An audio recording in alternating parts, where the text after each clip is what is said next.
आपने मुझे थप्पड़ क्यों मारा? चेक कर चेक कर।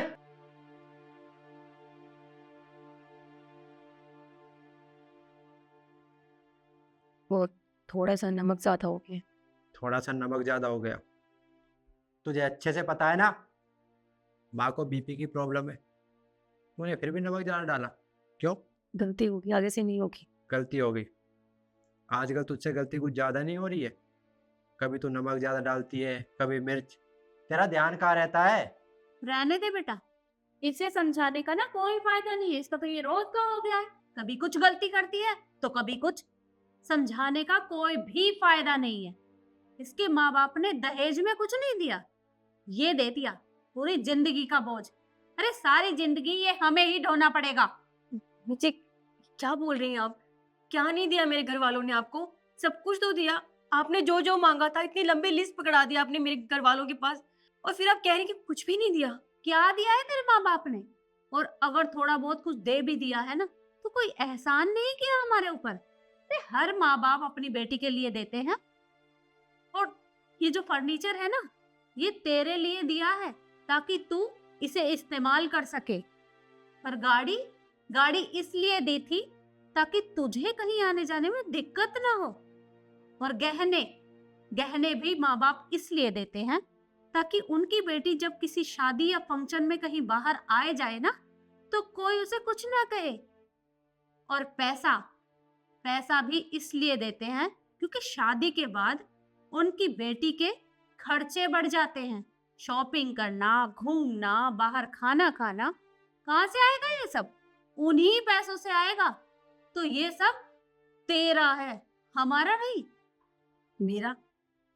भाभी जी, मेरा तो खुद का पति भी नहीं है। ये खुद आपके इशारों पर चलते हैं और आप कह रहे हैं कि ये सब मेरा है। और क्या कहा आपने? ये फर्नीचर, ये गाड़ियाँ, ये सब मेरी है, इन्हें मैं इस्तेमाल करती हूँ।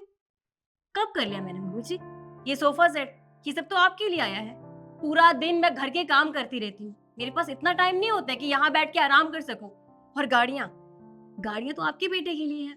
कहीं भी जाना हो तो आपका बेटा गाड़ियाँ लेकर जाता है। और अगर मुझे कहीं जरूरी काम के लिए जाना होता है ना तो आपके कहती है कि ऑटो रिक्शा कर ले, वहां से चली जाओ। और पैसे मुझे आपसे मांगने पड़ते हैं। और पैसे वो तो छोड़ी मम्मी जी, वो तो आते ही आपने ले लिए थे मुझसे। और हाँ, गहने गहने के नाम पर मम्मी जी एक मंगलसूत्र था मेरे पास, जिसको तोड़वा के आपने ये मंगलसूत्र मुझे दे दिया। आप बता सकती हैं कि वो सब कहाँ है? और फिर आप कहती है कि ये सब मेरा है।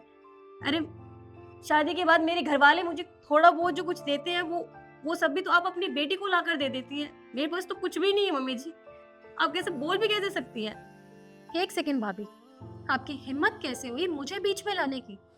और आप ना इस घर की बहू हैं, लेकिन मैं इस घर की बेटी हूँ और आपकी चीजों पे ना मेरा पूरा हक है। और आपका भी तो कुछ फर्ज बनता है ना अपनी ननद के लिए। और आपका फर्ज क्या बनता है?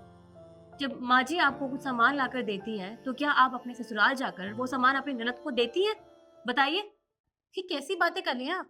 मेरी माँ मुझे इतने प्यार से देती है और आप ये कहना चाहती है कि मैं जाके अपनी ननद को दे दूं? भाई क्यों दे दूं? मेरी माँ ने मुझे दिया, मैं रखूंगी। तो दीदी, मेरी माँ भी तो मेरे लिए वो सब देती है ना मुझे प्यार से, तो आप सब मुझसे क्यों छीन लेती हैं वो सब? बस करो।